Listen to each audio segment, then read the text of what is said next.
I think no matter what people feel called to do, I think, you know, we get in situations where we have families to support or, you know, people who rely on us. And so we can't maybe just quit a full-time job because there's other people relying on you. Yep. So you can't just say, well, no matter who you are, whatever your passion is, you should chase it, because it's just not realistic. Yeah. But if you can, you know, I mean, people could say, well, must be nice that you're able to do that. You know, we've heard that for years for different reasons. But, you know, I've heard the same criticism about Goggins in that people say, well, oh, he's a SEAL, but he trained all the time, which, you know, wasn't true. He obviously was deployed and he was in the military for many years. But if people, they see something, they see somebody getting attention, they want to try to discount it if they can. And so they would criticize him. They still do.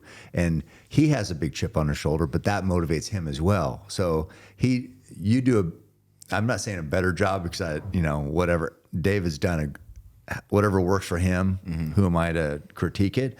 But he will call those people out. I mean, I think he likes it, but that gives him fuel, and hopefully it kind of wakes up some of those people who are talking shit, and hopefully at some point they look at themselves in the mirror and be like, God, why the fuck am I like this? But David calls them out. You didn't on this, but I understand once you've been criticized for years or decades, you know, essentially for some people, it fucking gets old. Yeah, it does. No matter, you can say all you want about, oh, well, it's because they're miserable, it's not really about me. It still gets old. Well, I mean, and you think about someone like him, and he's still criticized after all that he's accomplished. I mean, how many people has he helped? No one helped him. Navy SEAL for what, like 20 years? They're 17 or something like 17. that. You would think that right there, you're good enough, you serve the country. Still not good enough. Apparently. No. Second at Moab has top 5. I think has he got not 8 world records, but a few world records? At least the pull-ups one time when no one was doing it. He went for it, got it on his 3rd time. So broke that. He's made a lot of himself, and then like the book, huge success. So if people will discredit what he's done, then you're fair game, whoever you are. They'll discredit anybody. Yeah. So you're never going to make everyone happy. But yeah, I do want to backtrack where you said when he set the world record when nobody's doing it. But that just, what you're saying was not that he didn't have competition, but he was his own competition. Yeah. Essentially. Yeah. Well, he made it a trend, basically. Yeah. What I'm trying to say. Yeah. He put it on the map, this pull-up thing. Yeah. And so now people, even how you started, they're still talking about, okay, I'm going to go and try to beat Goggins 4,032. Yeah. You know, they still talk about that. Well, even so, a kid just broke it. He did 9,200. And people are like still tagging Goggins in the comments. They're like, you're going to let this slide? Like, this is your record. And so, I mean, they think that he's just a larger than life figure, and that, I mean, age is a real thing. So like they want him to just keep going for it because, I mean, he probably could do it. Yeah. But, you know, as I know, because I did it last year, it gets old after a while going for the same thing over and over. And then the number that it's at now, it takes so much time to build up that endurance for it. And so much can go wrong too. It's like, geez, you have a tweaked forearm for a couple of weeks, and then you can't do anything.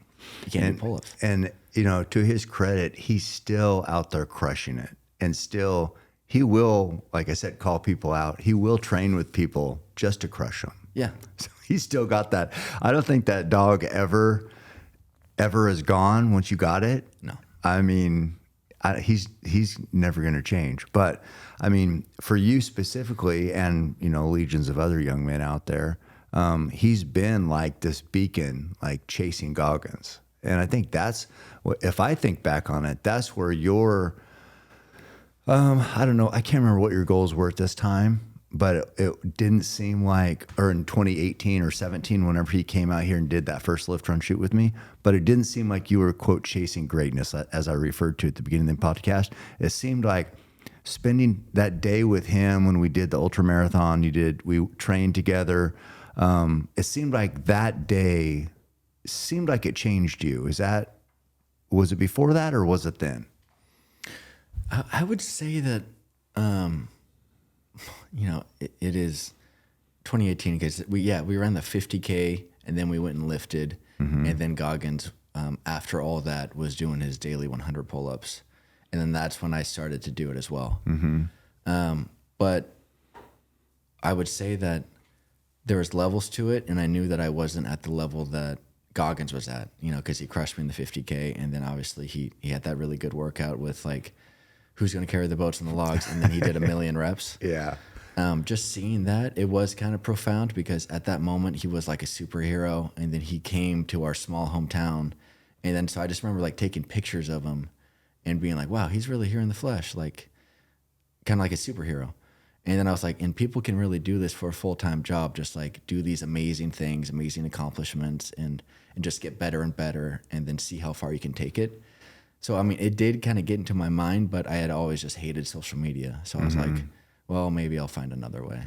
And then now, 6 years later, I'm like, throw in the towel. I guess I'm going to do this as well. Yeah. But it's just, I think, you know, the world is changing in that sense to where you can make a living doing anything. And for me, it's not for everyone. But I love to see how good I can get at something. And that thing right now is the pull-ups and running marathons and ultras. I'm doing that. We haven't talked about it, or you briefly talked about it, but the 50K next month. Hopefully I could win it. But after my performance on Mount Pisgah with you, I'm thinking maybe you could win it. No. Maybe I can get second. No. My foot's good for about 10 miles. Yeah. I saw people like, or this guy talking about my gait. My gait was fucked up, I guess, on that. From that video today. Yeah. Yeah. Yeah. And so I don't know. Yeah, I saw you say, you're like, yeah, my broken foot, you know, doesn't help that. And it's like, that's true.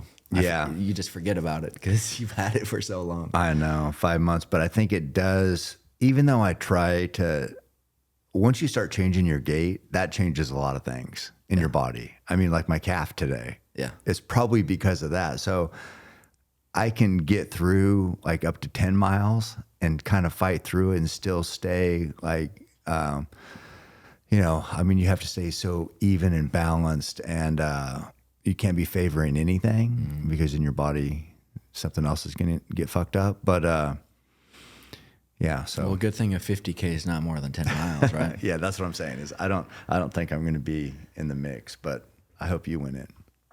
Yeah, that'd be cool. I don't know what time. I mean, Taylor, if he's running it, I just don't know what the competition's going to be like. But yeah, you never know here. Hopefully, in this town. Yeah, hopefully I'm in good enough shape to at least beat James. James is going to dominate the non-binary division. Well, you're going to have to cut that part. No, that's fine. Why? Oh, That's fine. no, I thought. We're celebrating Okay, that. we're good. No, we're good with it. Okay.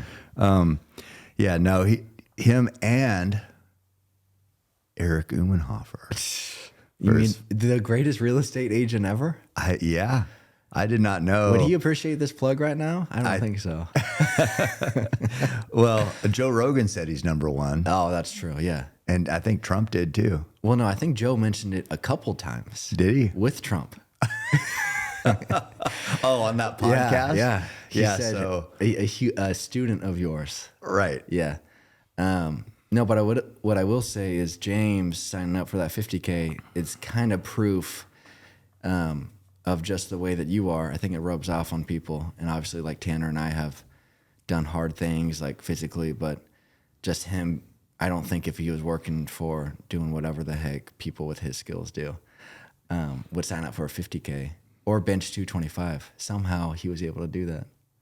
I don't know. That was a pretty epic day when Goggins was out here. That was your first ultra. Yeah. And what time? What did you get? 6 hours? Well, no, 5:56. Oh, 5:50. So I just broke the 6 hour mark. Yeah. Okay.